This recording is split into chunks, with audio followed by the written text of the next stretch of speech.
بسم اللہ الرحمن الرحیم۔ السلام علیکم۔ وظائف میڈیا کے پیارے دوستو، میرے پیارے دوستو، میں امید کرتا ہوں کہ آپ سب خیریت سے ہوں گے اور اللہ رب العزت کی رحمتیں برکتیں سمیٹنے میں مشغول ہوں گے۔ پیارے دوستو، آج ایک بڑا ہی منفرد اور آسان سا وظیفہ آپ لوگوں کی خدمت میں پیش کروں گا۔ بہت سے ایسے مجبور دوست ہیں، میرے بہت سے مجبور بہنیں ہیں، بھائی ہیں، جو کہ یہ شکایت کرتے ہیں کہ ہمیں کوئی ایسا عمل بتا دیں جس سے ہمارے رزق میں اضافہ ہو جائے، یا کوئی یہ شکایت کرتا ہے کہ اس کے گھر میں برکت نہیں ہے، یعنی گھر میں کوئی بھی کبھی بھی آمدنی آتی ہے، رزق آتا ہے تو اس میں برکت نہیں رہتی۔ اب ایسے بہت سے مجبور انسان بھی ہیں جو کہ جن کے اوپر بے حساب قرضہ ہے اور قرضے سے نجات پانا چاہتے ہیں۔ ہر مالی مشکلات کا حل آج آپ کو بتایا جائے گا،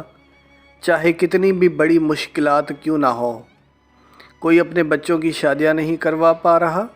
کوئی اپنے بچوں کا اچھی جگہ علاج نہیں کروا سکتا، کوئی اپنے بچوں کو اچھے اسکول میں نہیں پڑھا سکتا، مسئلہ چاہے کوئی بھی ہو، یہ عمل آپ کے لیے کافی ہو جائے گا اگر تو آپ اس عمل کو ہمارے اس بتائے گئے طریقے سے کرتے ہیں۔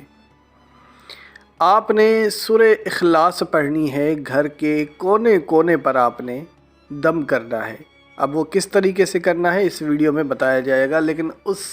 سے پہلے آپ سب نئے مہمانوں سے درخواست ہے کہ جنہوں نے ابھی تک ہمارے اس چینل کو سبسکرائب نہیں کیا، وہ سب سے پہلے ہمارے اس چینل کو سبسکرائب کر لیں اور بیل کے آئیکن کو بھی دبا دیں تاکہ آنے والی ویڈیوز آپ تک بآسانی پہنچ سکیں۔ اب یہ جان لیں کہ آپ نے یہ وظیفہ کیسے کرنا ہے اور کون یہ وظیفہ کر سکتا ہے۔ میرے پیارے دوستوں، اگر تو آپ گھر میں برکت کے لیے یہ وظیفہ کرنا چاہتے ہیں، یعنی آپ ایک گھر میں بہت سے افراد رہتے ہیں اور آپ یہ چاہتے ہیں کہ اس پورے گھر میں برکت ہو، یعنی کوئی بھی رزق آئے، کوئی بھی آمدنی آئے، چاہے کسی بھی شخص کی آئے اس گھر میں سے، لیکن اس میں برکت ہو، تو پھر کسی ایک فرد کو، گھر کے کسی ایک فرد کو جو کہ متقی اور پرہیزگار ہو۔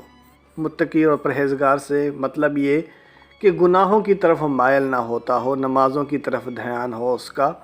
قرآن کریم کی تلاوت کرتا ہو، یا کم سے کم ایسا شخص جو کہ 5 وقت کی نماز تو پابندی سے ادا کرتا ہو۔ گھر میں عموماً کوئی ایسا شخص ہوتا ہے جسے دیکھ کے لگتا ہے کہ یار یہ اللہ کی طرف زیادہ مائل ہوتا ہے اور یہ عبادات کی طرف اس کا زیادہ دھیان ہے، اس شخص کا انتخاب کیا جائے گا تو زیادہ بہتر ہے۔ نہیں تو کوئی بھی شخص، گھر کا کوئی بھی ایک فرد یہ وظیفہ کر سکتا ہے، لیکن یاد رہے کوئی ایک فرد ہی یہ وظیفہ کرے گا، یا تو سب مل کر اس وظیفے کو کر سکتے ہیں، یعنی گھر کے سارے افراد مل کر اس ایک وظیفے کو ایک ساتھ بیٹھ کر کرنا ہوگا۔ پھر تو آپ کے پاس موقع ہے کہ آپ اس کو کس طریقے سے کرتے ہیں، جو آپ کو مناسب لگے۔ اچھا، اس کے علاوہ اگر تو آپ یہ چاہتے ہیں کہ ذاتی رزق و دولت میں اضافہ چاہتے ہیں، آپ یہ چاہتے ہیں کہ اللہ رب العزت آپ کو بے پناہ رزق و دولت سے نوازے اور کبھی آپ کے گھر میں غربت نہ آئے، یعنی صرف آپ اپنی ذات کے لیے اگر کر رہے ہیں کہ صرف آپ ہی کے گھر میں کوئی غربت نہ آئے، کوئی کبھی مفلسی نہ آئے اور آپ کے رزق میں بے تحاشا اضافہ ہوتا چلا جائے، تو اس کے لیے کیسے وظیفہ کریں گے وہ بھی اس ویڈیو میں آپ کو بتایا جائے گا۔ میرے پیارے دوستو، سورہ اخلاص قرآن حکیم کی ایک بڑی مختصر ترین سورہ مبارکہ ہے۔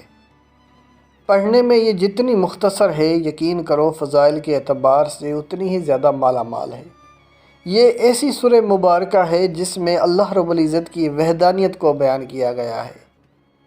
کہ اللہ رب العزت ایک ہے اور اس کے علاوہ اور کوئی بھی عبادت کے لائق نہیں ہے۔ وہی ہمارا خدا ہے، وہی ہمارا رب ہے جس سے ہم مانگتے ہیں۔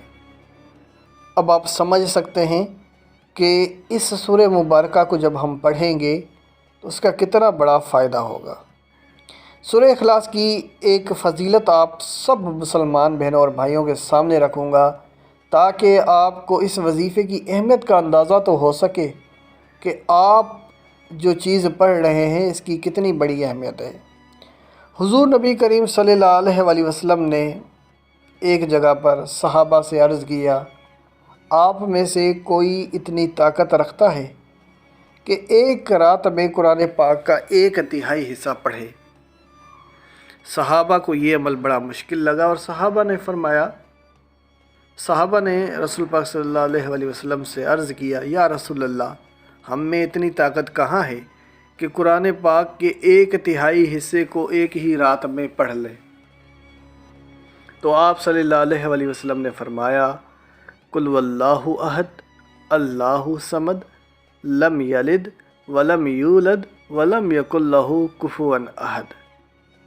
قرآن پاک کے 1/3 حصے کے برابر ہے ثواب کے معاملے میں، یعنی اگر آپ ایک بار سورہ اخلاص پڑھتے ہیں گویا کہ آپ نے قرآن حکیم کے 3 حصے جتنا ثواب حاصل کر لیا۔ اور اگر 3 بار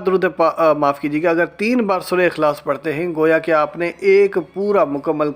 قرآن پاک مکمل کرنے جتنا ثواب حاصل کر لیا۔ تو یہاں سے اندازہ لگاؤ سورہ اخلاص کتنی بڑی سورہ مبارکہ ہے، جس کا کوئی عام مسلمان تصور بھی نہیں کر سکتا۔ میرے پیارے دوستو، وظیفہ ایسے ہے کہ اگر آپ اپنے گھر میں کوئی بھی ایک فرد یہ وظیفہ کر رہا ہے تو وہ 3 بار درود پاک پڑھے، سورہ اخلاص پڑھے 40 بار اور آخر میں پھر 3 بار درود پاک پڑھے، اور گھر کے چپے چپے پر نارملی 4 کونے ہوتے ہیں گھر کے، تو آپ اگر 4 کونوں میں پڑھ کے پھونک مارتے ہیں، یعنی 3 بار درود پاک پڑھا، 40 بار سورہ اخلاص پڑھی اور آخر میں 3 بار درود پاک پڑھا، گھر کے 4 کونوں پر پھونک مار دیں، یا ہر کمرے میں جا کر پھونک ماریں، گھر کے جتنے بھی کمرے ہوں سب کمروں میں پھونک ماریں، اپنے گھر کے صحن اور ہال میں بھی آپ پھونک مار سکتے ہیں، کچن میں پھونک مار دیں، تو ہر جگہ آپ گھر میں پھونک ماریں یا گھر کے صرف 4 کونوں پر پھونک مار دیں۔ تو یہ ان افراد کے لیے یہ وظیفہ ہے جو یہ چاہتے ہیں کہ ان کے پورے گھر میں برکت آئے۔ اگر آپ اپنے ذات کے لیے آپ اپنی صرف رزق و دولت میں اضافہ چاہتے ہیں، آپ خود کی کامیابی چاہتے ہیں صرف، تو آپ نے گھر پہ پھونک نہیں مارنی، آپ نے یہی عمل کر یعنی 3 بار درود پاک، 40 بار سورہ اخلاص اور آخر میں 3 بار درود پاک اپنے اوپر پھونک مار دیں۔ انشاءاللہ فائدہ ایسا ہوگا کہ آپ خود حیران رہ جائیں گے۔ اسی کے ساتھ اجازت چاہوں، اپنا بہت سارا خیال رکھیں۔ اللہ حافظ۔